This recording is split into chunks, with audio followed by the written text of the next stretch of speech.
Good morning guys, dito na kami sa area namin. Ayun yung mga dala namin. Nandito ako sa Sapa.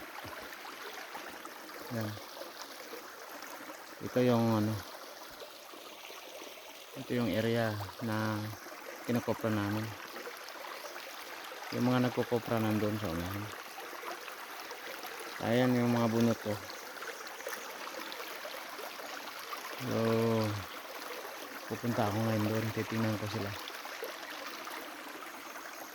Ayan. Ang lamig ng tubig dito guys. Malinis yung tubig, mababaw lang siya. Maraming buhangin. Ayan oh. Mababaw nga lang. Ayan guys oh. Ito yung mga nyog na tumubo na oh. Tatanim.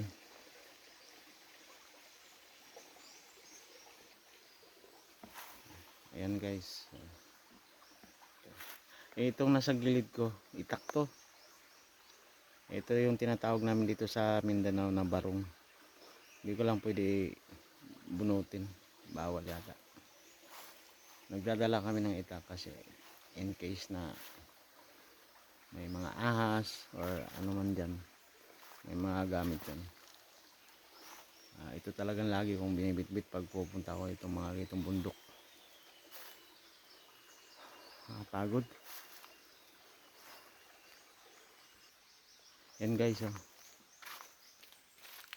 Ito natanggal na nila yung mga bunga nito. Tapos na. Doon pa to sa unahan. Maluwag to guys. 12 hektarya yata to. 12 hectares. Kaya medyo nahihirapan yung nagkukupra. Ewan ko kailan to matatapos.